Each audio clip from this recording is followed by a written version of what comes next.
మెదక్ జిల్లా చేగుంట మండలంలోని రెడ్డిపల్లి గ్రామంలో ఈరోజు చాకలి ఐలమ్మ 39వ వర్ధంతిని రజక సంఘస్థులు ఘనంగా నిర్వహించారు. రెడ్డిపల్లి మాజీ సర్పంచ్ మంద బాలచందర్ మాట్లాడుతూ రజకార్ల పాలనలో తెలంగాణ సాయుధ పోరాటంలో చాకలి ఐలమ్మ, దొడ్డి కొమరయ్య లాంటి వారు ఎంతో పోరాటం చేశారు.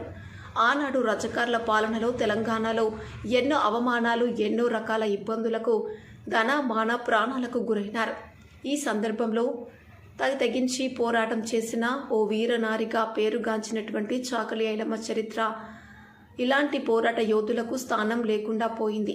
ఉమ్మడి ఆంధ్రప్రదేశ్ మన తెలంగాణ సాయుధ పోరాట యోధుల్ని గుర్తించకుండా మూలన పడేశారని బాలచందర్ మాట్లాడారు. తర్వాత చాకలి కుమార్, చాకలి పండు మాట్లాడారు. కార్యక్రమంలో మాజీ సర్పంచ్ మంద బాలచందర్, మంద రామకృష్ణయ్య, తిగుళ్ల విఠల్, మహమ్మద్ నసిరుద్దీన్, చాకలి సత్తయ్య, చాకలి శ్రీశైలం, చాకలి పాండు, చాకలి కుమార్, చాకలి నవీన్, చాకలి మహేష్, చాకలి ప్రవీణ్, చాకలి ఆంజనేయులు, చాకలి సురేష్ తదితరులు పాల్గొన్నారు.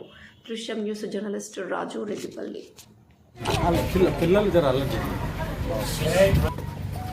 మెదక్ జిల్లాలోని రామాయంపేట, చేగుంట రెండు మండలాలలో మరి సోషల్ వెల్ఫేర్ మరి రెసిడెన్షియల్ స్కూళ్లను విజిట్ చేయడం జరిగింది. మరి సోషల్ వెల్ఫేర్ రెసిడెన్షియల్ స్కూళ్ళలో ఏం సమస్యలు ఉన్నాయి, మరి విద్యార్థులకు సరిగా భోజనం వసతి కల్పిస్తారా లేదా, మరి హాస్టల్ వసతి బాగుందా లేదా, మరి మెనూ ప్రకారం అక్కడ భోజనాలు అందజేస్తారా లేదా, మరి కాస్మోటిక్ ఛార్జీలు రెగ్యులర్గా చెల్లిస్తారా లేదా, ఇవన్నీ సమస్యలపై మరి జిల్లాలో 4-5 స్కూళ్ళను ర్యాండంగా సెలెక్ట్ చేసుకొని మరి ప్రభుత్వం ఒక నివేదిక ఇవ్వమని చెప్పి సీఎంఓ గారి ఆదేశాల మేరకు ఈరోజు 2 మండలాలను 4 స్కూళ్ళను విజిట్ చేయడం జరిగింది. కొన్ని సమస్యలు ఉన్నాయి. ఇప్పుడు ఇక్కడైతే వడ్డియారంలో అయితే మరి తరగతి గదులు 4-5 రూమ్లు ఎమర్జెన్సీ అవసరం ఉన్నాయి. మరి పిల్లలకి ఇక్కడ వాష్రూమ్ అవసరం ఉన్నాయి. మరి స్ట్రెంత్కు తగ్గట్టు వాష్రూమ్స్ లేవు.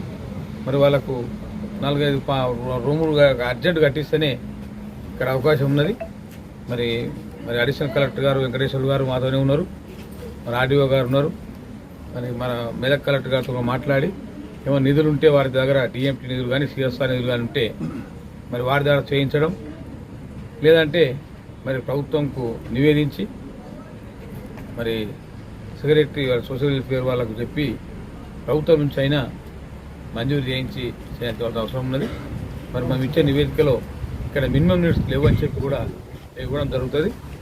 మనం చేగుంటలో కూడా హాస్టల్ను లిస్ట్ చేయడం జరిగింది, రామపేట కూడా లిస్ట్ చేయడం జరిగింది. ఇవన్నీ సమస్యల మీద కూడా ప్రభుత్వానికి ఒక సమగ్రమైన నివేదిక ఇచ్చి మరి పిల్లల సమస్యలు పరిష్కారం అయ్యే విధంగా పైన చర్యలు తీసుకుంటామని చెప్పి తెలియజేస్తూ మరి నాతోటి పాల్గొన్నటువంటి ప్రభుత్వ అధికారులకు అందరికీ, మరి పత్రికా ప్రతినిధులకు, ఎలక్ట్రానిక్ ప్రింట్ మీడియా, ఇతర అధికారులకు అందరికీ, పోలీసు అధికారులకు అందరికీ నా యొక్క నమస్సుమాంజలు, జై భీమ్ తెలియజేస్తాను.